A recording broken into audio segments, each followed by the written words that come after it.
Shalom anak-anak, mari kita mulai devotion kita pada pagi hari ini. Kita akan angkat satu buah pujian dengan judul Waktu Tuhan. Mari kita angkat dengan sepenuh hati.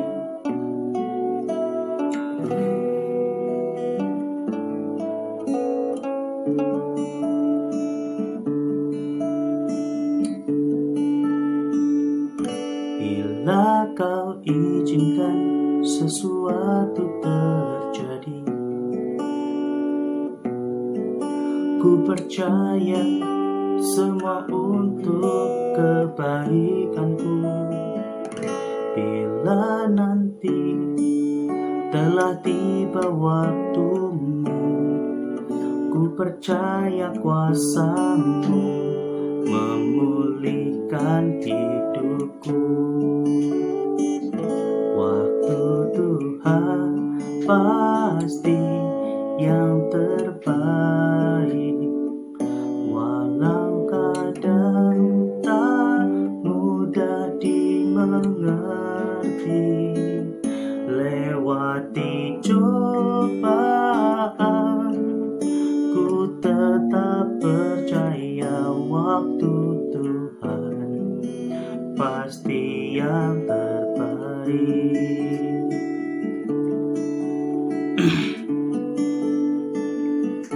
Bila kau izinkan sesuatu terjadi, ku percaya semua untuk kebaikanku. Bila nanti telah tiba waktumu, ku percaya kuasa-Mu memulihkan hidupku. Waktu Tuhan pasti yang terbaik, walau kadang tak mudah dimengerti. Lewati cobaan, ku tetap percaya waktu Tuhan pasti yang terbaik. Waktu Tuhan pasti yang terbaik,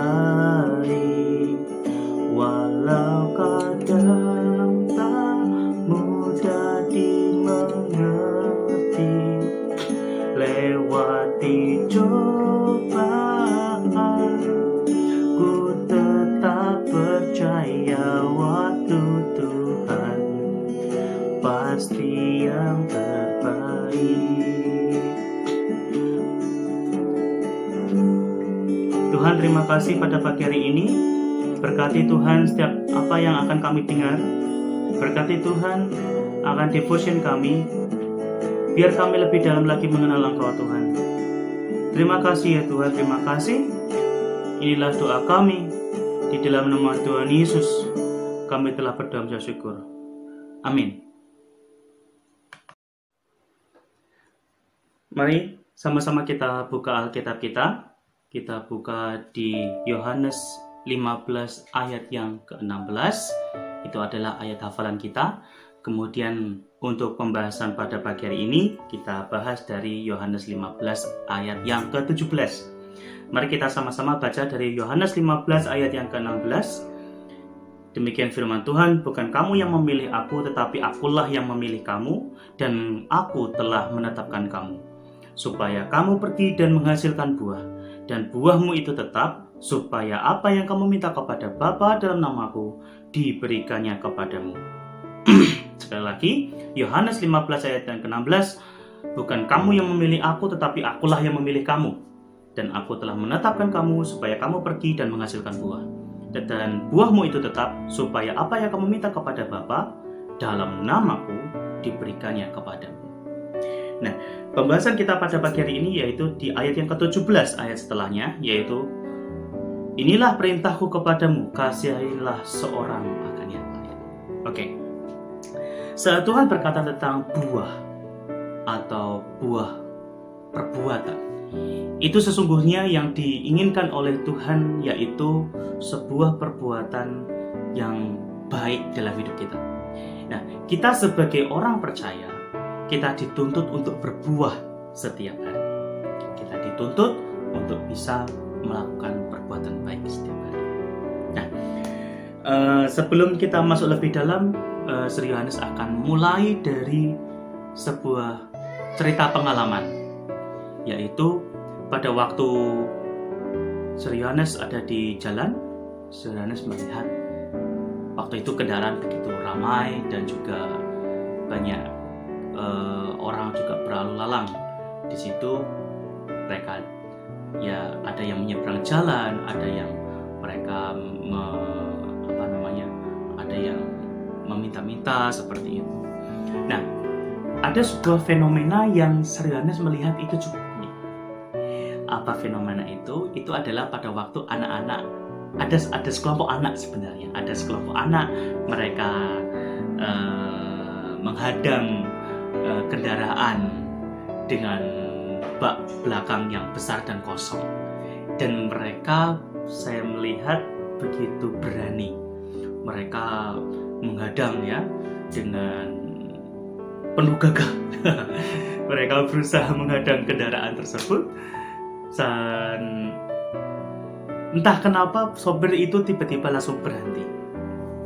Sopir itu berhenti dan mempersilahkan sekelompok anak-anak itu untuk naik ke kendaraan bapak tersebut, dan bapak itu kemudian melaju kembali. Nah, sepintas Sri Yohanes melihat bahwa ini adalah sebuah perbuatan yang baik, maksudnya perbuatan yang dilakukan oleh bapak tersebut itu memberi tumpangan, itu adalah sebuah perbuatan yang baik. Tetapi saat Sri Yohanes melihat lebih dalam lagi, Sri Yohanes berpikir seperti ini. Apa yang dilakukan anak-anak, maksudnya sekelompok anak-anak tersebut, apakah itu sebuah perbuatan yang baik atau tidak sebenarnya? Saya tidak melihat dari bapak sopir tersebut, saya melihat dari apa yang dilakukan anak-anak tersebut. Mereka dengan ya Sri Yohanes tahu mereka orang-orang yang mungkin tidak punya uang untuk mereka naik kendaraan umum.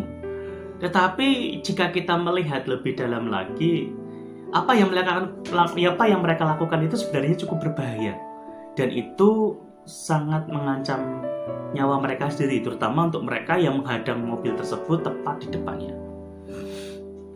Dan Yohanes juga mengambil kesimpulan bapak sopir tersebut pasti berhenti karena terpaksa. Kenapa terpaksa? Ya tentu saja tidak mau terjadi kecelakaan. Dan seketika saat Sri Yohanes berpikir seperti itu, oh ternyata ya, mungkin bapak tersebut sebenarnya tidak ingin memberi tumpangan. Mungkin karena bapak tersebut buru-buru misalnya.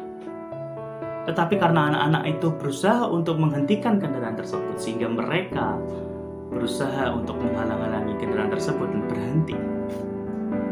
Akhirnya bapak itu terpaksa untuk berhenti. Akhirnya saya berpikir, apakah yang dilakukan anak-anak itu cukup baik? Apakah yang dilakukan anak-anak tersebut merupakan sebuah perbuatan baik? Kenapa? Karena jika mereka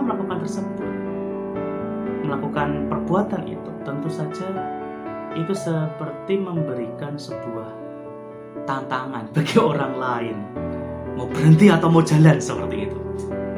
Dan tentu saja buah dari perbuatan itu sebenarnya juga kurang menyenangkan. Kenapa? Karena bapak tersebut harus terpaksa berhenti. Jika bapak tersebut terpaksa melaju, tentu terjadi sebuah kecelakaan yang kena juga bapak sopir tersebut. Nah, dari pengalaman itu, Sri Yohanes mengambil kesimpulan, perbuatan baik itu tidak selalu berhubungan dengan memberi, tidak selalu berhubungan dengan memberikan apa yang orang lain minta. Tetapi perbuatan baik itu sebenarnya lebih kepada dampaknya. Jika apa yang dilakukan bapak tersebut berdampak baik bagi anak-anak itu, maka itu adalah sebuah perbuatan baik. Tetapi jika bapak tersebut melakukan itu karena terpaksa dan karena takut kalau terjadi kecelakaan dan berbagai macam hal yang lain, si Yohanes justru berpikir apa yang dilakukan anak-anak itu tidak baik karena dampaknya tidak baik buat orang lain. Nah, dari ayat yang kita pelajari pagi hari ini, yaitu dari Yohanes 15 ayat 16 yang merupakan ayat hafalan, kemudian pembahasan lebih dalam lagi kita baca dari Yohanes 15 ayat yang ke-17, yaitu kasihilah seorang akan yang lain. Jadi kasih itu adalah tolok ukur dari sebuah perbuatan baik. Jika perbuatan baik itu betul-betul berdampak baik buat orang lain berupa kasih, tentu saja perbuatan baik itu tidak tercela. Apa yang seperti yang dilakukan oleh Bapak sopir tadi, itu bukan sebuah perbuatan yang tercela, itu adalah sebuah perbuatan yang baik karena Bapak tersebut memberikan dampak yang baik. Tetapi apa yang dilakukan anak-anak itu, sekelompok anak-anak itu yang berusaha menghadang kendaraan, menurut Sri Yohanes itu bukan sebuah perbuatan yang baik. Kenapa? Karena mereka memaksa dan mereka berusaha menghentikan kendaraan. Seandainya kendaraan tersebut terlambat menginjak rem, apa yang terjadi? Tentu saja anak-anak tersebut pasti akan kecelakaan, dan yang disalahkan justru orang lain, seperti itu. Jadi mari sama-sama kita berpikir, kita merenungkan kembali firman Tuhan pada pagi hari ini. Inilah perintahku kepadamu, kasihilah seorang akan yang lain. Dan kasih itu adalah tolak ukur untuk kita melihat apakah perbuatan kita itu sudah perbuatan yang baik atau perbuatan yang tidak baik. Jika kita mengasihi orang lain, tentu itu adalah sebuah perbuatan yang baik. Dampaknya juga baik untuk yang lain. Begitu saja, mari kita berdoa. Bapa dalam kerajaan surga, kami ucap syukur pada pagi hari ini kami telah mendengarkan firman-Mu, dan berkati kami Tuhan pada pagi hari ini agar kami bisa lebih dalam lagi memahami rencana-Mu dalam hidup kami. Tuhan, kami telah mendengar perintah-Mu bahwa kasihilah seorang yang lain, menunjukkan bahwa itu adalah tolak ukur akan perbuatan kami. Bimbing kami Tuhan agar kami selalu melakukan perbuatan baik itu. Tuhan, berkati keluarga kami, berkati studi kami, berkati apa yang kami miliki saat ini, agar kami bisa memberikan dampak yang terbaik bagi orang-orang yang di sekitar kami. Terima kasih ya Tuhan. Inilah doa kami, di dalam nama Tuhan Yesus kami telah berdoa bersyukur. Haleluya. Amin. Selamat pagi, Tuhan Yesus memberkati.